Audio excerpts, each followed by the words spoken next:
I'm here today with Dr. Jordan Troester. It's a real pleasure to be able to speak to him today and to get his insights and invaluable experience. He's a sports science and performance coach at the Las Vegas Golden Knights, the NHL team, and he previously worked as a performance coach for Rugby Australia, as I understand, having led the under-20 team into the World Cup, the 2018 World Cup. And he has a lot of experience working in a variety of areas in terms of strength and conditioning, rehabilitation. So thank you so much for being with me. Yeah, my pleasure. Maybe you can talk a little bit, Jordan, about what a sport and performance coach does, or what some of your current roles and responsibilities are. Yeah, my role here at the Golden Knights is pretty unique in that I'm in a special place where I'm able to kind of bridge the gap across a few different departments. So historically, my background has been really firmly placed in strength and conditioning, but I've added sports science kind of to that scope of my role. And then within this role here at the Golden Knights, I'm unique in that I'm able to connect strength and conditioning with the medical team through kind of directing and managing rehabs.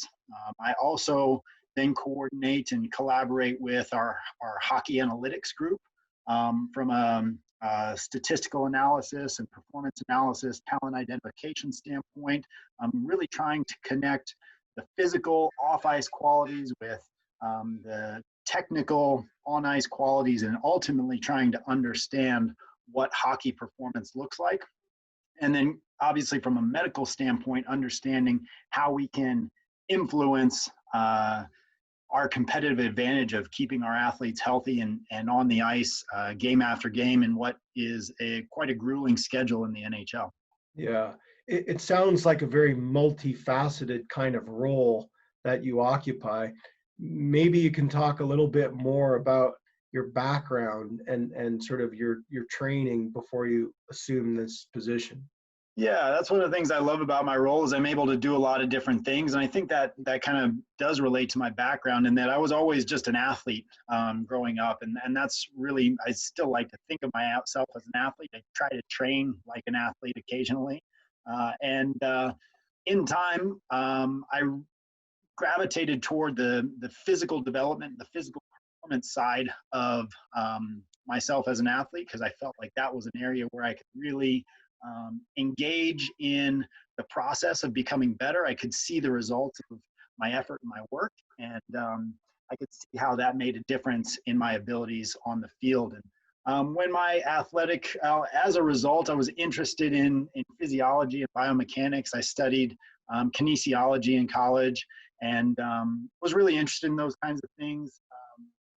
And ultimately got into strength and conditioning coaching after I graduated. Was fortunate enough to work with some former strength coaches who were working in a private sector, and got exposure to young athletes, recreational athletes. Eventually moved on to some facilities where I was able to work with professional athletes quite a bit, and then ultimately in professional teams, and having diverse experiences overseas with rugby in Australia, and then back to the States working in hockey. And exposure to a lot of different sports and a lot of different types of athletes through that experience. Along the way, as a strength coach, I realized that sports technology was a much bigger part of the landscape of strength and conditioning. And I had a lot of data at my disposal, but I didn't personally have the tools to make the best decisions with that data. And so I started digging into sports science deeper and deeper because I understood that I was quite honestly pretty intimidated by reading research and interpreting data and statistics and things like that earlier on in my career, and kind of took that challenge upon myself to engage in a PhD where that would be the focus of what I did is reading and understanding the literature, collecting data, analyzing data, and then ultimately the challenge of writing scientifically. But really just looking for an opportunity. As a coach, I knew that I needed to use the information that I had to make better decisions for my athletes. And in order to do that, I needed to expand my skill set. So that really brought the sports science side of things into the picture for me. And then that's just created tremendous opportunities with the skill set that I developed through that to expand and collaborate with different groups throughout the organization. Yeah. So what are some of the tools of sports science that you use in your job now? Yeah, so I think most simply, everybody is inundated by a whole lot of data, but we have to understand what that data means.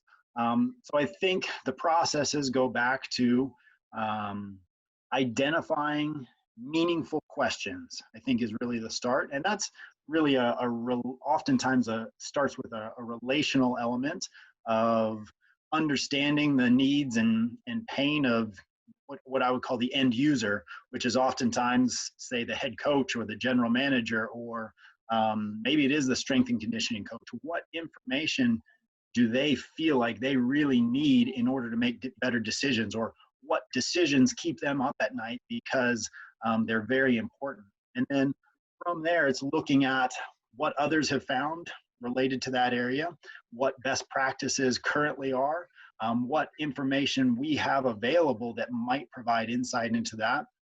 From an analysis standpoint, a lot of our stuff comes back to understanding, I suppose, describing populations. So knowing what statistically the expectations for a certain type of player are, knowing what statistically the norms are for, say, explosive power for some of our athletes, and what the norms for skating speed for our athletes, and then further digging into the relationship between those to see if there's certain elements of explosiveness in the gym that we can develop that are going to translate, hopefully, to speed on the ice, for example. And amidst all of that, there's a lot of variability.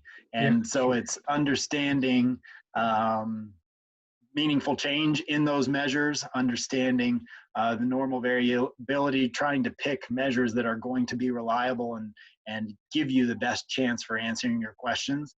And then occasionally we finally get to the end of the journey where we're able to look at the relationship between several qualities or a number of qualities that may contribute to an outcome, and try to come away with what we think are the most important things to focus on. And it's just really trying to use some analytical approaches to shift focus in areas where maybe people either intuitively already knew, so we can confirm their intuition, or we can shed light on a different perspective that may have value. Yeah. So is an important part of your role then, Jordan, to translate the meaning of the data or the information you get to the coaches or the end users, maybe the athletes, to inform their decision making? Yeah, absolutely. It's putting context to the information so that they can use it to better understand themselves as athletes, or the scenario, the environment, the circumstances, the game, is what it comes down to. Right. So specifically with regard to rehabilitation, I'm curious, maybe you can give some examples of the types of questions that the physiotherapist, that you as a performance coach are interested in terms of helping the athlete recover effectively. So yeah, that's a great question. I think that starts with the most important thing that everybody comes back to is timelines. That's the one thing the coach wants to know. That's the one thing the general manager wants to know. Is, okay, this guy is injured. How bad is it? How long until he's going to be back? And that's one of the trickiest things, because oftentimes timelines are somewhat based on the doc's experience and what he's seen in the past. There's levels of comfort with risk associated with timelines. There's obviously and that's where here's where the physiology comes in. There's some just natural physiological healing times for different, types of structures, be that a bone, a muscle, or a ligament. There's time that it takes to heal. There's confounding factors about the athlete themselves, their age, their physiology, their recovery habits, sleep, nutrition, any number of things like that that are obviously going to affect that. So as a staff, that's probably what everybody wants to know the most. And what we're looking for is, what are the things that two things. One, that are going to allow us to understand that recovery time better, dial that in more tightly, understand the variability between different athletes and different severities of injury so that we can have a better grasp for what that should look like. And then two, look for the potential opportunities to be as efficient and as effective as possible with our rehab to make sure that we have a timely recovery and a complete recovery. Right. There's always, it's no use to have a fast recovery and the athlete goes back and re-injures themselves, but finding that sweet spot between that is the focus of a lot of what we talk about. Right. So I was just going to ask, how do you balance that focus on time and being expeditious with the point about physiological healing and the fact that, certain structures just take time? Is there sort of an incongruence there? It's always a balance. And so this is somewhat my personal approach, but I think what we try to use as a philosophical framework in general is that we want to use objective markers for performance, so to speak, as guidelines or indicators along that timeline of physiological healing. So for example, a knee injury, there's several stages of, I suppose, swelling, and then, muscle activation, and then say isometric strength, strength endurance, maximal strength, explosive strength. There's several progressions along that timeline of healing. And if we have a comprehensive battery of objective assessments of those different qualities along that timeline, then that's going to allow us to adjust and gauge that time appropriately. Ultimately, an athlete may be performing really well, but we're still we're at half of what physiological healing time is likely for this injury. Even though you feel great and you actually are performing pretty well, we then have to make some hard decisions about our risk tolerance in that situation, and if it's the playoffs, how badly we need you back, versus if it's the off season, how conservative we want to be with our approach. But right. I think using those objective benchmarks along with some timelines is ultimately the most effective approach. Right. So it sounds kind of like there's an interplay between that focus on time, but also meeting certain performance or objective criteria, and kind of how those two work together. And also, you mentioned that point about comfort with risk. And maybe you can elaborate. Is that from the athlete's perspective? Is that from your perspective, or the coaches? That's I think that's a great question, actually, and something I've learned a lot through this process is you have a lot of stakeholders. Obviously, there's the athlete, there's the coach and management, there's the medical team, there's ultimately the doctor who maybe performed a surgery or diagnosed an injury, and everyone probably has different perspectives and hopefully they have different perspectives but the same objective. And that we're trying to get that athlete back in a timely manner and as good of level of healing and performance as possible. Mm-hmm. So it's oftentimes an interplay. And what some people find frustrating or challenging about that is the doctor may be more timeline focused. He says 3 weeks of no weight bearing, and then after 12 weeks, you can start strengthening, and after 18 weeks, you can start jogging again, and very timeline focused with no, insight into function at all. Whereas my background on the strength and conditioning side of things is much more focused on function. So once you can have stability on a single leg, once you have range of motion through the joint, then we can very slowly and progressively start building these different qualities. And as long as you've shown that you're capable of the previous progression and it didn't cause any adverse effects in pain or swelling, I'm very happy to continue pushing that progression as quickly as you're able to tolerate. But it's important to have the back and forth between those different stakeholders, because there are times when before we start jumping, cutting, landing, we just need to make sure we give it time to heal. And I think both from the athlete's perspective and oftentimes the strength and conditioning coach is very performance focused, you lose track of the value of rest and time. Ultimately, the body just needs to heal. Let it do its thing. And so it's easy to lose focus on that, and ultimately having a good open forum for communication and a shared framework and workflow around those things is helpful. In our organization, we have a director of performance whose background is as an athletic trainer, and he coordinates a lot between management, coaches, medical staff, rehab, strength and conditioning, as far as ensuring that those conversations are had effectively. And I would say that I've learned a lot from him as the gatekeeper of risk. His number one job in the process is to mitigate risk, and because he sees the big picture, right? And so oftentimes when I feel like, oh, we could push a progression here a little bit, we take a step back and say, okay, what do we gain from that?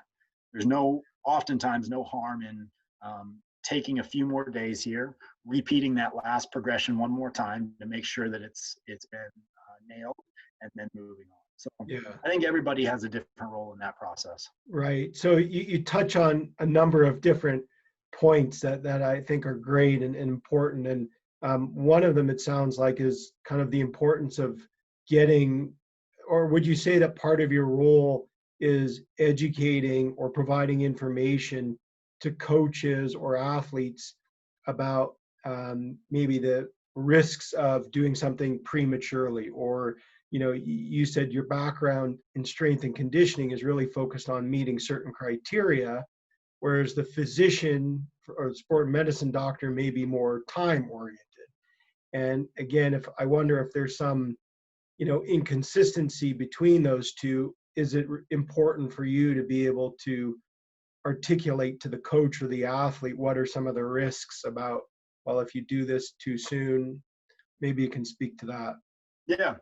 Yeah. So I think, part of it's the risks, and then part of it's setting expectations is the biggest thing. And that's the hardest thing to do, is set those expectations. The doc may come out and say like, oh, looks like 3 weeks. But in reality, as soon as he says 3 weeks, the athlete grabs a hold of 3 weeks and says, oh, I'll be back in 2. And the coach says, I think we can get him back in 2.5. And on my end of things, it's like, well, maybe it's 3 weeks. Let's make sure you can do A, B, and C before you get back. That could be who knows how long. So a lot of it's setting those expectations and almost, again, this is my perspective, but trying to move away from timelines or make timelines much more general. So this is a 2 to 6 week recovery time. Let's give ourselves a big window and then follow that up with what we need to see accomplished along this trajectory or this pathway to recovery, and the steps that we're going to take. And setting expectations that recovery is never linear. It's progress and regress to the point where we're back to full capacity. Right. So that's huge, is just setting those expectations and laying out that understanding from the beginning. Right. And as part of laying or helping create those expectations, indication that, or communication that those timelines are normative and that those are sort of general recovery timeframes, whereas on an individual level, sure, there may be some variability within that. Is that part of the communication? Yeah, absolutely. Explaining that there is physiological healing that needs to occur. That's likely within this window, and there's functional capacity that needs to be regained, and that is going to happen according to how quickly you heal and progress and and tolerate new stimulus and things like that. And so I think having that physiological healing window there from the beginning, and then also an understanding of what those clear objective benchmarks along the way are really valuable, because then the athlete can focus on, okay, what's my first goal? It's to get this benchmark. And the coach can focus on, okay, somewhere in there, I'm going to get, I can put a window on my calendar for when to expect this athlete back, and I'm going to be able to get updates on how he's progressing based on these measures. Either, he's, 10% ahead of time, or he's 10% behind time at this stage in the process, so I can adjust accordingly. Right. So I think you've already answered my next question, but I'm going to ask it anyways. Maybe you can describe the value of information or education for the injured athlete. Yeah, it's huge. Yeah, and again, it all goes back to those expectations, is giving them a clear understanding of, I suppose, what happened, what their injury is. To some degree, every athlete has a different perspective. Either they really want to know the details, they want to know the ins and outs of what's wrong with them and how you're going to fix it, or some of them maybe either aren't as interested in those details or have never had an injury before, and as a result are new to the whole process. But laying it out, sharing with them what the process will look like, and then also what the different stakeholders' roles are in that process, from strength and conditioning rehab to the doctor, and maybe re-imaging at different points along that process. What the coach's role in that is, what their role as an athlete is, what they can contribute, and yeah, having clear expectations. Right. So I was just going to say, does outlining those roles, does that influence or foster into athlete expectations of maybe their treatment providers and what they expect of them? Or yeah, definitely. And it just gives them, I think, not I suppose, some ownership over what their part in to play is this, and then clarity over what everyone else's part to play is. And I think that's one of the potential downfalls in rehab, or one of the challenges, is everybody in this team has 25 other players to stay on top of as well. Oftentimes the rest of those players are playing every other night, so it's easy for the athlete to feel like they're not as important, that people's time and energy is actually being committed elsewhere, and they get they're either the last one in line, or they get whatever's left through that process. The more you can be clear about who's doing what and when, the more, I suppose, it's accountability for us as well, to make sure that they aren't an afterthought, that their recovery is important, and that it's important to us, and this is how we're going to prioritize and contribute our time and attention to you through this. Yeah. So is it important for the athlete to know that they're still important when injured? Yeah, I think that's one of the biggest challenges we see, again, from a psychological standpoint, is understanding the athlete's shifting perception of their purpose during rehab. All of a sudden, they went from a contributing member of a team with a job to do on game day to someone who's on the fringes in a lot of ways. They don't have the same interaction with their teammates. They don't have the same interaction with their coaches, depending on their living situation and personal support network and things like that. They may actually become very isolated through that process. That's always something that we're conscious of, and conscious of finding ways to check in with them on how they're coping with that, and engaging them just relationally. I think rehab is unique in that, as a coach, I'm oftentimes working with a group of 20 to 30 guys, but in rehab it's often just one or two at a time. So you actually end up getting to know athletes and build relationships at a much deeper level through that experience. One, because they're at a challenging time, and you're able to engage with them through that. But then also just the sheer one-on-one kind of time that you spend with them. Right. And it sounds like kind of that, you said the isolation may have detrimental effects, and so that sort of relationship or that one-on-one time sounds like it's potentially valuable or important for the injured athlete. It can be. I mean, we always want to ultimately find ways to engage them with their coaches and teammates as much as possible too. Sure. I know some teams that will outsource rehab to, say, a local physical therapy clinic or something like that, in which case, which is fine because maybe you're getting some real expertise in that rehab, but then the athlete is 100% isolated. They're not even coming into the facility anymore. Whereas we like to keep our athletes engaged in their normal routine as much as possible. The only difference is instead of going on the ice for practice, they come into the gym for rehab. But they eat meals with their teammates. They spend time in the locker room with their teammates and all of those things as much as possible. Right. And the rationale for maintaining the same routine to whatever extent possible is what? Yeah, it's really just giving them as much normalcy and certainty and comfort within that their routine as possible. Right. So would you say then that injury can induce a sense of uncertainty? Oh, absolutely. I mean, I think that's one of the biggest challenges is, there's massive uncertainty. It's, an injury which you may never have experienced before, a process that you're facing that you've never experienced before. That, like we spoke of, the timeline and things itself are very uncertain. So yeah, it's very challenging in that way, and we want to provide as much stability as we can during that. Right. So to sort of assert whatever stability or certainty through this uncertain period sounds like it has value for the mindset of the athlete or their recovery. Yeah. You talked, Jordan, about the expectations and again, maybe the information that they get from yourself or other individuals can create certain expectations. Once they hear, say, a time in their mind, is it hard to then modify expectations? It's nearly impossible.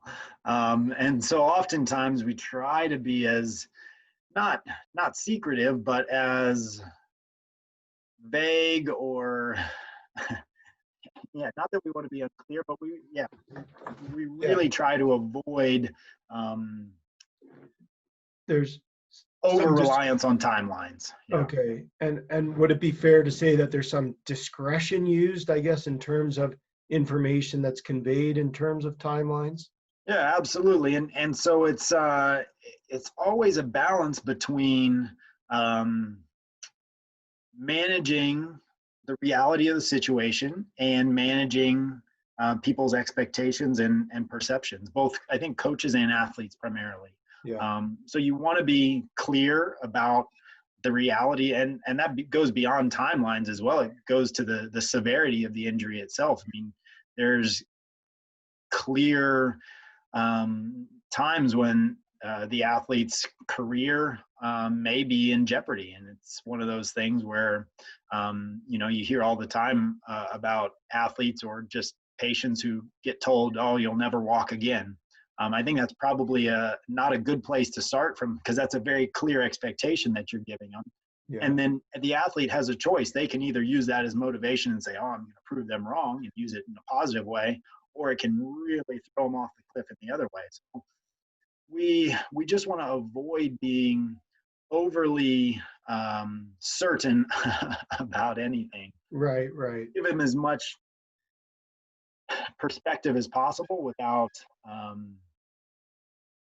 locking them into any given plan. Yeah. And it sounds like that's a balance to strike, and would I be correct that that's a challenging aspect of your work? Yeah, always just balancing the hope for recovery and timely recovery with the reality of the healing process and the rehab process. Yeah. So I'm glad you mentioned that point about hope. I think I was going to ask you about the role of motivation. And so maybe you can speak specifically to that point on hope and its relevance to the recovery for the injured athlete.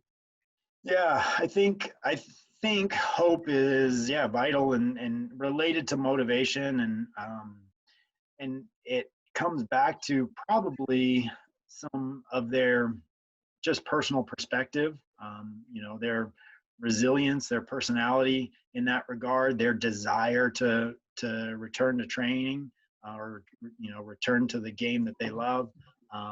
A lot of it goes back to their experience with injury in the past. I mean, we see athletes who've had their first ever injury, or severe injury, and we see athletes who've had a career of injury after injury after injury, and everybody deals with that differently based on their experience and their personality, I suppose. Yeah. So kind of what the athlete brings to bear in terms of who they are and their traits or dispositions sounds like that can have bearing or impact on the effectiveness of the recovery, Yeah, as yeah, well. it can make a big difference. And then I think we're always trying to guide them through that process, depending on their experiences. They could have had positive experiences in the past, which are great. Maybe Yeah. we need to temper their expectations that every rehab is going to go that well. They may have had very negative experiences in the past where they felt like they got poor treatment, or poor decisions were made, or they never felt like they got back to 100%. We want to be open and understanding of that perspective, and ensure that they feel like they have an opportunity to be heard as far as their desires through that rehab experience, or they may have never been injured before, and we need to kind of paint a picture for what this could look like. Yeah. That there's a goal at the end of this, and let's stay focused on the big picture, the end goal. And as a matter of fact, here's 4 or 5 incremental goals that are going to lead up to that. So somebody who's new to the whole experience can really value.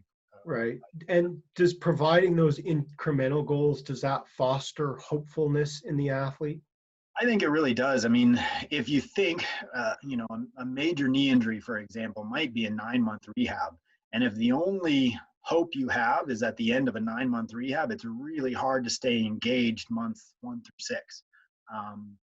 But if you can dial that back and explain and convey the steps through that process, and give them something to focus on, what's that next task? I think athletes in general thrive on having a next task. And that's one of the, I learned that from rugby. That's mental toughness at its simplest form, is the ability to focus on what the next most important thing is, not dwell on what's in the past, not dwell on what's too far in the future, but, focus on what's next. And so even through the rehab process, giving them that perspective, I think, is valuable. Right.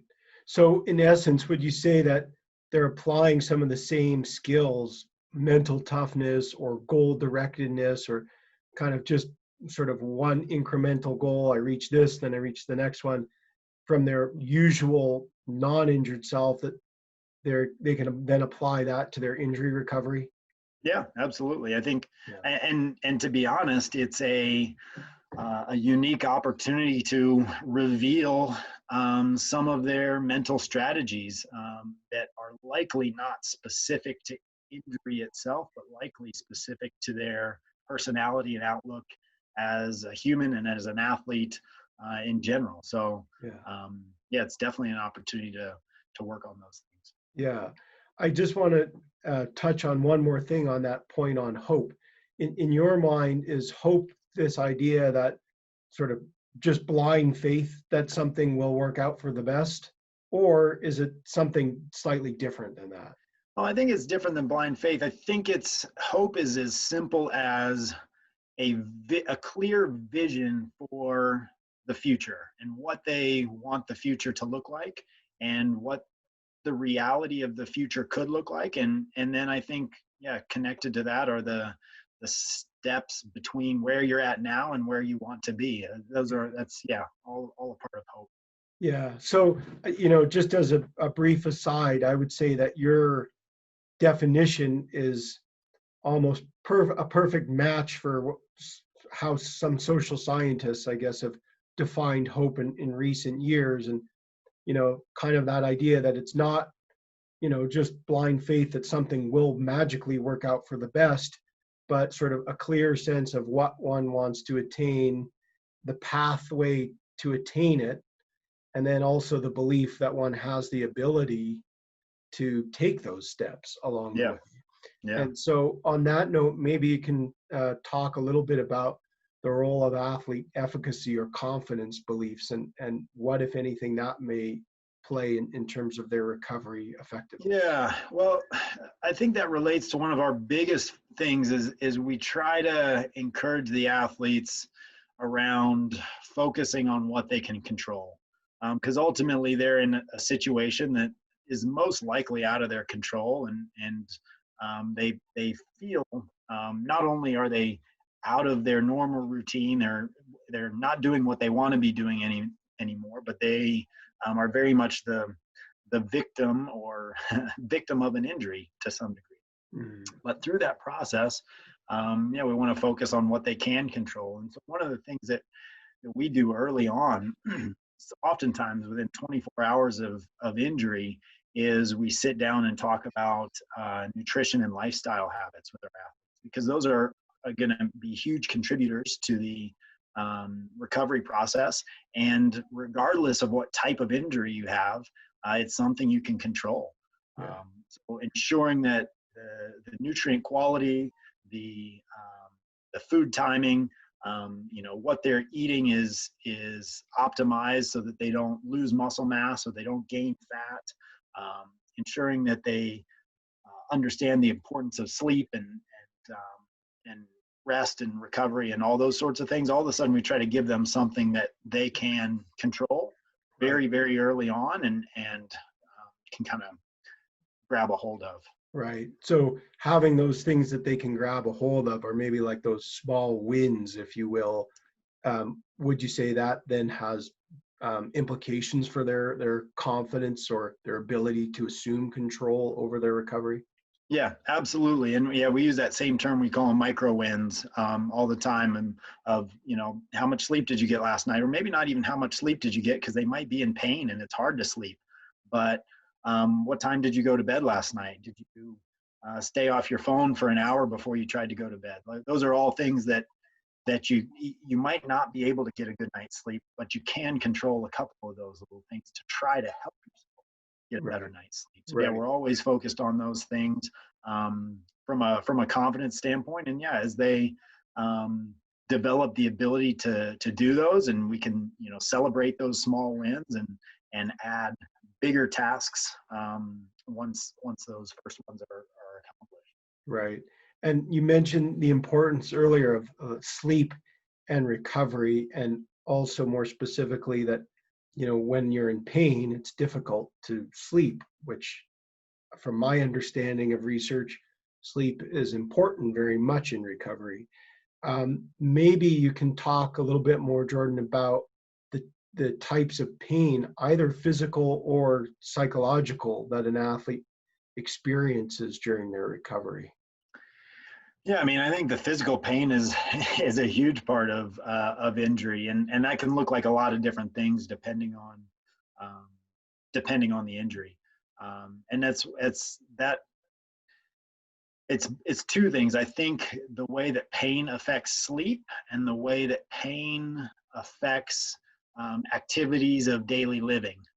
So, the ability to drive is actually a huge one, right? If all of a sudden, maybe it's immobilization, maybe it's pain, but all of a sudden you can't drive and you're stuck, or you have aching pain that keeps you up at night, or it's being able to shower and bathe and do all those really basic human functions. As soon as those are compromised by pain or immobilization or whatever, those are real challenges. And so it really just varies on the situation as far as strategies to try to get around that. Right. And a lot of that is hopefully conveying the message, or using drug interventions when possible to make things as tolerable as possible, and then setting the expectations that we're going to get over this. This isn't the biggest part of the recovery process. This is the shortest part. Get past this, and it's all uphill. Right. So that pain, again, to sort of the point about expectations, sort of helping create the expectation that the pain is temporary, typically, I guess, in the initial or more acute phase of an injury, um, is important. Are there other kind of non-pharmacological strategies that you might adopt to help the athlete manage their pain? Yeah, we use some electrical muscle stimulation stuff to increase blood flow. Swelling is oftentimes an element of pain, so if we can keep blood flow, then we can sometimes keep the pain down a little bit. That's probably, that could be one of our main strategies, some massage and soft tissue therapy. I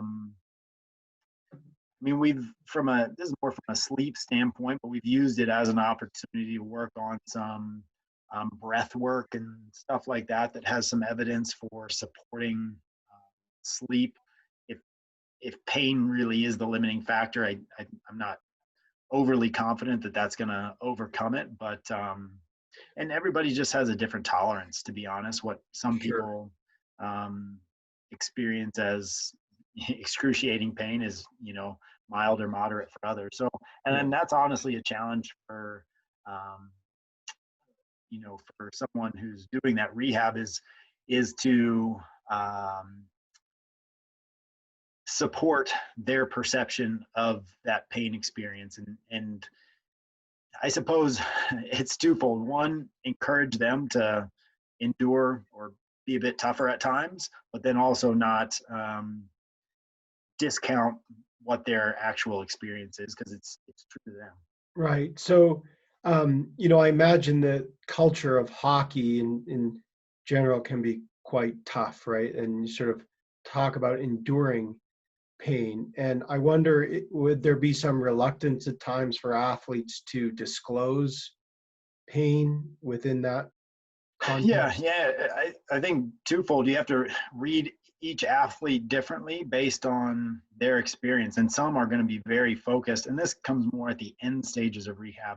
They're focused on getting back as quickly as possible. And so you take them through some of those higher level sport specific, situations and drills and say, how did that feel? And if they know they want to get back into the game, they're going to say, "Oh, I feel great, 100%. Let's go." Um, and so, yeah, that's a challenge. Is Yeah. teasing Yeah. that out sometimes. Right. And you kind of mentioned or referred to the idea of working through pain, wondering if there's a need to help the recovering athlete distinguish different types of pain. So specifically, is the pain I'm experiencing harmless or benign, or am I experiencing something that's more sinister and indicative of a problem? Is that an issue? Yeah, definitely. We do a lot of education around that. I think terms we use are sharp versus dull. We want to keep pain dull, not sharp.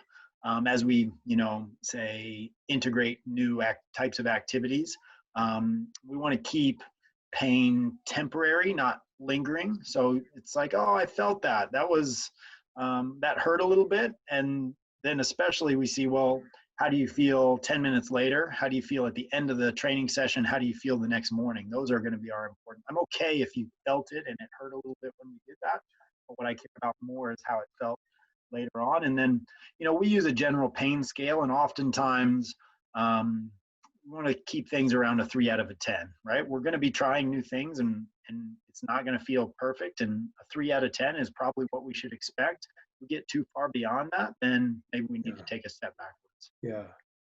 Um, so yeah, it sounds like there's definitely some assessment of pain and discussion about its implications that happens as part of your communication with the athlete.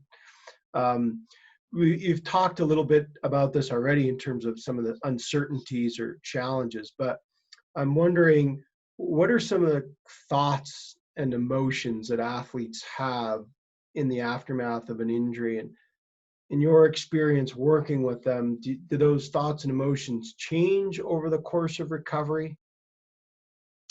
Yeah.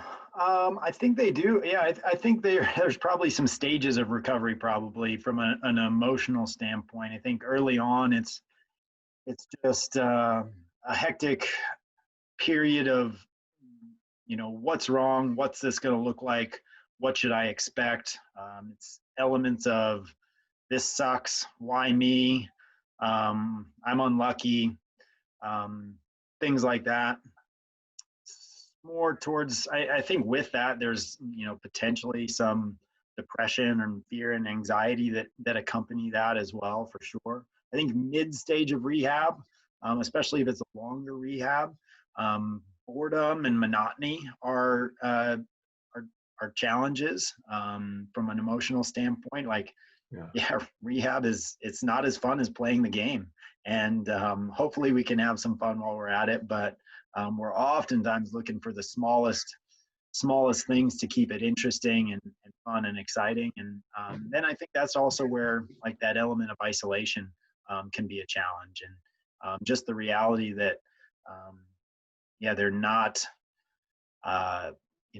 participating with their teammates. Those are most athletes, their teammates are also their best friends, and while they may see them regularly, our athletes who are in rehab don't travel with the team. So oftentimes the team might go on a 10-day road trip, in which case, the guy in rehab is the only guy coming around. And he still comes in to do his rehab, but the rest of the team is gone. He watches the games on TV, but it's just not the same. So yeah, those can all be challenges. And you mentioned also sort of like, the importance of contributing to the team, I think earlier, and sort of like, imagine that's challenging when they're sort of sitting in by themselves watching the game, maybe feeling up. There's not much contribution going on here. Especially when you're losing, when you're losing and the athlete's out of the lineup in rehab, and he just feels terrible because he naturally thinks, oh, if I was in there, like I'd make all the difference. Like I could help the team, And then I think kind of during that late stage of rehab as well, emotionally, there's elements of excitement and anxiety about, returning back to practice, and then just, questions and uncertainty about their ability to perform, at the highest level, or at the level that they were prior to injury. And I think those are the areas that athletes don't share very much. I mean, they work through that themselves and probably don't give much in that area. But I mean, in my own experience, it's undoubtedly a part of that process. So yeah. So, you mentioned, like, in terms of that, some of these emotions, it sounds like there are fluctuations or in terms of their thoughts and emotions over the progression or course of their rehab. I thought it's interesting your point that, upon return to play, that's sort of a mixed bag, where it's kind of like excitement on the one hand, because I guess presumably they get to do something they've been missing and, can contribute and all those things. But then on the other hand, still those questions, the uncertainties maybe resurface. Yeah. But you also mentioned, Jordan, some things in terms of like the tedium of rehabilitation exercise. And, that can be, it's not the most fun or exciting. And part of the strategy there is to be creative, from what I understand. How can you make it, I don't know, interesting? Or are there other strategies that I guess either you in your role or other support providers, sport medicine or rehab specialists do to help the athlete manage some of the fluctuations and thoughts and emotions? Yeah, especially from a monotony standpoint, I think a couple things there. So one is, it's really easy for rehab to take 6 hours, crazily enough. And then the athlete's like, I never spend this long at the rink on a normal day. Like, why am I here so long? And in a lot of ways, they're right, because it's just lots of little stuff. So being conscious of their time is important. I think also one thing we really try to do is look at rehab as an opportunity to work on parallel qualities. So, for example, we've worked a lot with visual performance. We have a local performance vision therapist that will oftentimes set our guys up with who are in rehab because they have a bit of extra time on their hands, and it's something that they can work on. Their eye tracking, their perception and reaction time, some basic stuff like that. So all of a sudden give them something that's novel and different and they feel like is going to make a difference for them when they get back. Right. Oftentimes during the season, you don't have time to work on all those, little things. But during rehab we can. And if they gravitate towards one of those and believe it's going to help them, then all of a sudden it gives some purpose to their training and what they're doing. Right. So would you say then that injury is almost an opportunity to work on or address different facets of the game that under normal circumstances they might not be able to do? Or Absolutely, we always try to frame it that way. Both, from a physical standpoint, it's an opportunity to work on a lot of those things that just aren't a high enough priority when you're playing, like their aerobic capacity, for example. If an athlete has an upper body injury and they know they could benefit from some improved conditioning. It's going to be hard. They're going to feel like they're pushing themselves, which can be a good thing, and they can do something that they feel like is going to get them better. One area that we try to work on and we can do much better at, but is engaging the coaching staff to understand what maybe their technical or tactical deficiencies may be, and see if maybe there's things we can do from a video review standpoint, or how can we keep them engaged in watching and understanding and their awareness of the game through this process. right. Something that we've talked about, and we don't have that nailed just yet, because I think it takes a lot of work to direct and guide that kind of that learning process for the athlete. But I think there's a huge opportunity there from like a technical skill standpoint. Depending what their injury is, we have a net and a stick handling board in the gym, so they can, if it's a lower body injury, they can work on some shooting and some stick handling and stuff like that to keep those skills sharp, even if they're not playing. So we always try to identify 2 or 3 kind of parallel opportunities that we want to work on. Right. I noticed you mentioned that term benefit, and would you characterize what you're saying or describing right now as a benefit of injury, or not necessarily? Yeah, for some people it really is. And in fact, depending on the length and severity of the injury, we'll have guys who see that from the beginning and realize like, oh, I've got a 3-week off-season training block in the middle of my season. That's a tremendous opportunity, because it's the NHL season is pretty long and grueling, and to get rested, to work on maybe some strength and power that you lose over the course of the season to some degree, is actually a real benefit. And there's definitely an opportunity to come back as good or better than when they were injured, kind of. Especially we see that late in the season leading into playoffs. Guys will have that type of mentality, whereas I'd really be grinding and worn down, but I have the opportunity to go into playoffs feeling fresh. This is going to be good. Right. So are there factors that seem to distinguish? You mentioned some athletes who come back better, stronger, maybe more robust. Are there factors that distinguish the path that they take? Some athletes able to do that, others less so. What would you attribute that to? I would say it's their mental approach, their engagement in the process, their desire to do everything within their control to be better.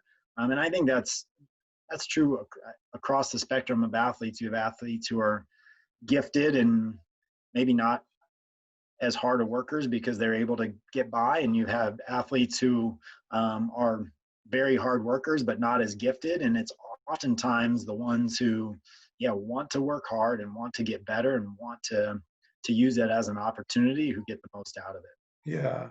So I was going to ask you also, like why is it that some athletes may see it as an opportunity, whereas maybe others don't? And I know you mentioned like the timing may be one factor, where if it's just before the playoffs, that may influence how one perceives, whether the injury is seen as an opportunity or not.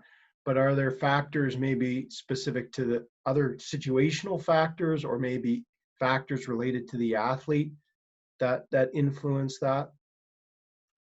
Yeah, I think it's it's their open-mindedness and potential for positivity in the circumstances that may influence that. I Hmm. think it's our ability as coaches to find that one thing that engages them and motivates them as something that they actually do want to get better at, that they already know in their head would make a difference for them. And so it's, yeah, really just tapping into their motivation and their desire. Yeah. Right. And so on that note, would you say it's important for the athlete to be clear on what's driving them to return or why they're coming back? Yeah, I think so. I think that's the type of terminology and the type of conversations that we probably don't have very often, and maybe that's something we need to do a lot better, is really digging into what their motivations are. And maybe that's, I don't know, that's not language that we use across our team and environment very often. Is, like, why are you here? Why are you a hockey player? What do you want to accomplish with this season? What do you want to accomplish with your career? Um, those are probably big abstract kinds of ideas that I think, my guess is, the players probably struggle to grapple with in the first place, Yeah. and probably even more so during injury. Yeah. Yeah. So, um, it sounds like maybe there isn't a tendency to have those kinds of conversations or questions. I guess I wonder, you mentioned maybe there's some difficulty being able to articulate or express those things. So on that note, I wonder, well, is there benefit to trying to, like, are you forcing the issue or creating some uncomfort? It's sort of like, well, I don't know, why do you want to ask me why I'm coming back? Like, it's Yeah. kind of that, or is there the possibility that maybe having that conversation, I guess, could it be adaptive, helpful in some way, or, I don't know. Yeah, I think it definitely could be helpful. I agree. It's a between sets of squats, you don't talk about people's deep motivations Right, usually, but right, I will say sometimes you can tap into that. And I've had a handful of conversations about, well, what does life look like after hockey? right. And sometimes you almost come back around to, like, why we're playing hockey in the first place by looping around to, like, some stuff like that. So Yeah, yeah, yeah. I think So it's definitely valuable, but difficult to accomplish. right, right. Well, and also it sounds like kind of when and where or how those conversations arise may be important, so that it's not, if it's coming maybe from the athlete versus something that's forced out of or comes up out of nowhere.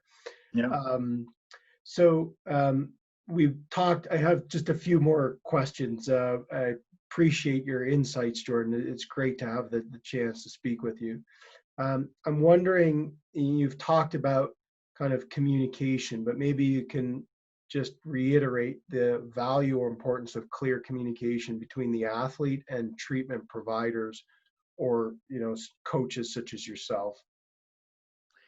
Yeah, I think clarity is extremely valuable. And that all goes back to, I think the clarity mostly um, revolves around expectations. So making those as clear as possible, not making them overly optimistic or, just only positive, but yeah, uh, describing the clarity of the process that we're going to go through here, so that everybody has an opportunity to object Yeah. if needed, and they're in a place where they feel like their objections are valued, and you care about their approach to the process, Yeah. or their different perspective. And a lot of times there's no one right or wrong way to do it, and if they have a preference for what they'd like to see through that, we can make this look like a lot of different things. So there's no Yeah. reason not to indulge their preferences a Right. lot of times. Right. So, and to, your point about letting the athlete know that, their voice, or you care about their perspective, how do you do that as a practitioner? So I think we try to get as many stakeholders together at one time, and talk through, especially at the beginning of a rehab, talk through the plan, why we're doing what we're doing, what we should expect through this process, and give them a chance to provide feedback. What I've experienced is that athletes are often intimidated maybe by that type of environment and don't share everything through that, but through the process as it goes on, they'll let you know what they think about things. And then that's where it's an opportunity to determine whether this is feedback or complaining. Because rehab isn't fun, and there's going to be things that are hard and you don't like. So does it make you feel better to complain about this, or is this serious feedback that we can use to make a change? And so I think I've actually used almost that framework. Say, okay, I hear what you're saying here. Is that complaining or is that feedback? Because we have a few options. We can probably do something different if you'd like. But if you're like, oh no, I'm just sick of this and need to let you know, I'll do it. Like, that's pretty normal. Right. So is that an explicit question that you ask the athlete, or just something that you kind of think about in terms of your approach? I have asked that explicitly, and probably used different language at different times to try to get Yeah. at the heart of it. Right, right. But in a nutshell, like, are you telling me something here because you need to get something off your chest, Yeah. or and that's fine because I'm here to listen, kind of thing, or is it, well, this is feedback that you're giving me that you want something modified and we need to do something differently? Yeah. And I think the other thing that's interesting that may be related to that is, I think every stakeholder in the process probably gets the same question from an athlete. Oftentimes they'll go around and survey the group independently Uh-huh. to try to gauge different elements of it, or look for a crack in the plan, or Yeah. where they may not know how to perceive the information, but if they feel like they can get an honest dialogue in private from different stakeholders about, oftentimes about timeline or how things are really going, or whatever. So you get a lot of that, and so I actually think it's really valuable and important as a staff to be committed to a shared thought process and philosophy and approach to those kind of things, so that you have continuity in your messaging Yeah. to the athlete, because they're going to challenge you and look for inconsistency. Sure. And so things tend to go better, would you say, if there's consistent messaging? So if you have shared understanding between the coach and other, maybe the sport medicine physician and yourself or others involved, that if there's kind of similar understanding, that's helpful. Yeah, it's all about trust. As soon as they determine that one person in the group or that there's differing opinions in the group, then it undermines the trust in the process. And so Right. it's not that you can't have differences of opinions as the group, but you need to solidify those as a group and convey a shared message to the athlete. Right. What is it, Jordan, that fosters trust in the athlete, from the athlete's point of view, in their their support staff? And I think it's your engagement and relationship with them, their ability to, I mean, in a lot of ways, spend time with you and enjoy that time as much as possible. It's just the basic, relationship. Some of it's based on knowledge, like, you have time to talk to people about why you're doing what you're doing. And some athletes will think like, oh, wow, I trust him because he's really smart. Some athletes will think, oh, I trust him because he looks like he knows what he's doing. That's a Right. big thing in our business, is like, oh, does he look like he's strong and in shape? Well, I'll Yeah. trust him. Right. Or they'll trust you because you get results for them. And I think that's what's ultimately most important, is like, okay, we're going to add this next progression. I'm going to tell you why we're doing it. We're going to do it. And all of a sudden, after a few days, you're going to see like, oh, wow, I can do this. I'm getting better. I'm going to continue to trust your next progression. So I think Right. results are ultimately what builds the greatest trust, but there's definitely elements of just personality and other Yeah. things that play into it as well. Yeah. So sort of like on some level, if you look the part, if you have a good relationship, but most importantly, as you say, if you're prescribing suggestions that work in the Yep. end, and that the athlete is like, well, yeah, Dr. Troester suggested this and it works. Great. I'm believing in and I trust what he says. Or is there also some element of, well, he's got all these other guys back effectively, and when I talk to my teammate, they said, yeah, he's the go-to guy. Is there's kind of some element of, Yeah, there's definitely an element of that as well. I think yeah, that goes everybody's rehab experience. Like, yeah, they're going to talk to each other and they're going to sure. convey that. Right. Just a couple other questions. We were sort of talking about meeting certain criteria and assessing that.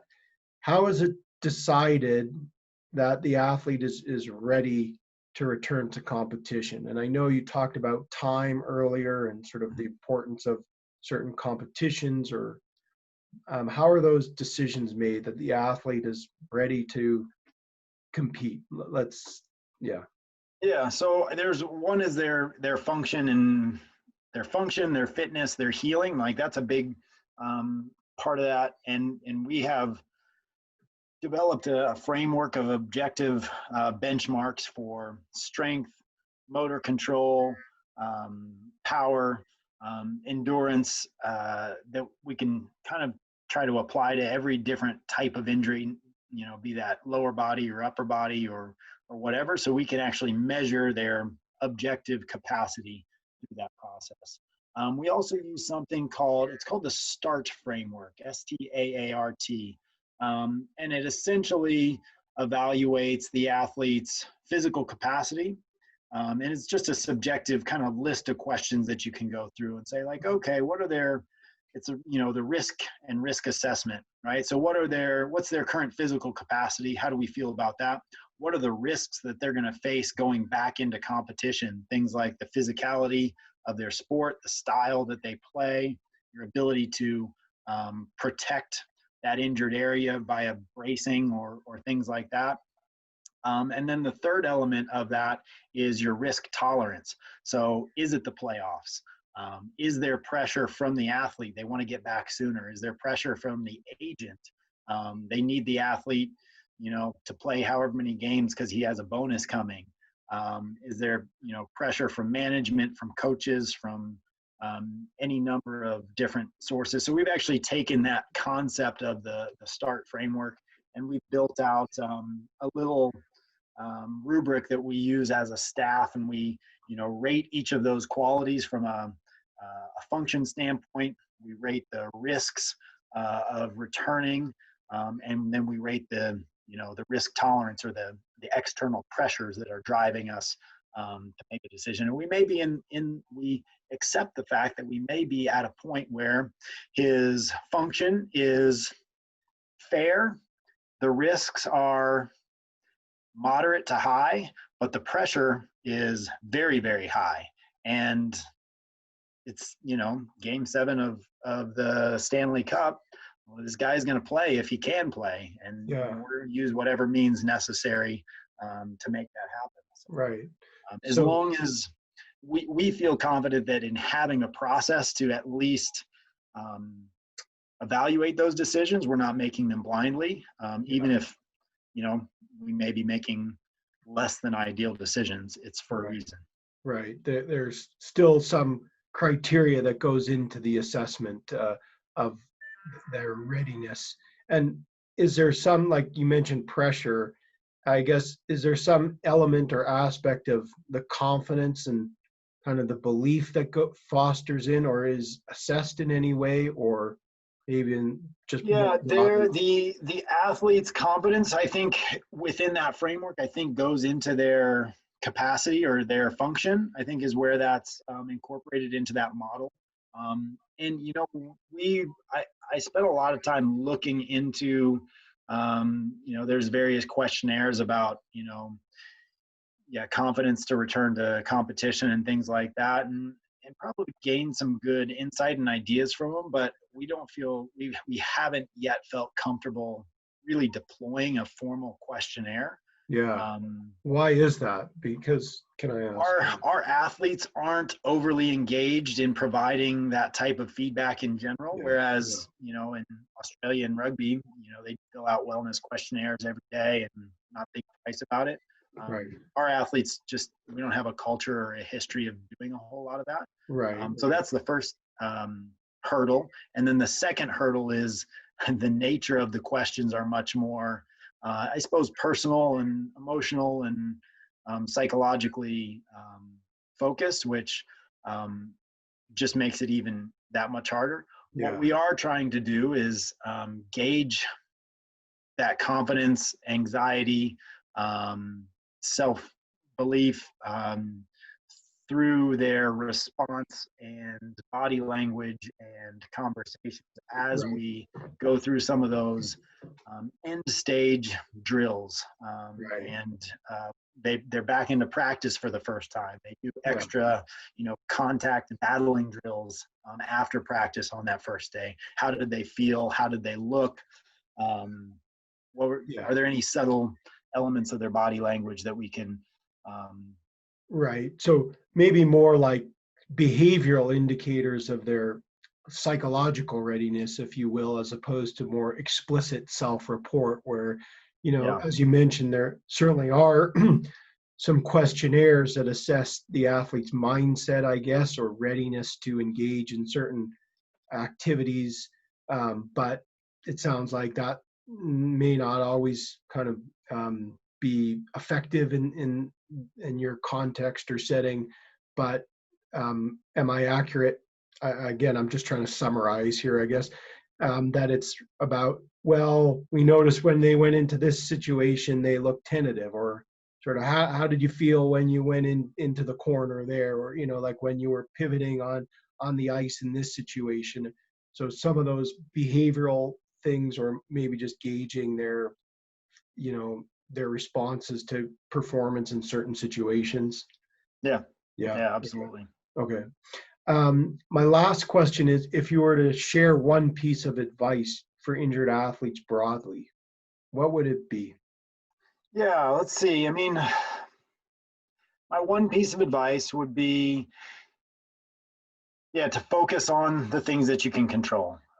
It's yeah, it's a situation that sucks. Nobody wants to be in it, and there's a lot that you can't control, but there's still a lot that you can. And the things you can control will make a huge difference on how quickly you return and how effectively you return. And then with that same line, this is an opportunity to work on things that you may not have otherwise. So be creative about finding those opportunities. Find the one thing that really motivates you and engages you through the process, and push towards that. It may be something related to your rehab, or it may be something unrelated to your rehab. You might have time to learn to play the guitar or something. I don't know, but something to stay focused through that process. And well, I guess this is more than one piece of advice, but That's good. staying connected. I think friends, family, teammates, stuff like that. Isolation is probably one of the biggest risks and challenges. So finding ways to stay connected. Yeah. Yeah. Thanks so much for sharing your valuable time, but also, of course, your expertise. And yeah, I know there's plenty of pearls of wisdom in your comments that you've conveyed. So I really appreciate you sharing them. Thanks Yeah, for my pleasure. being with me.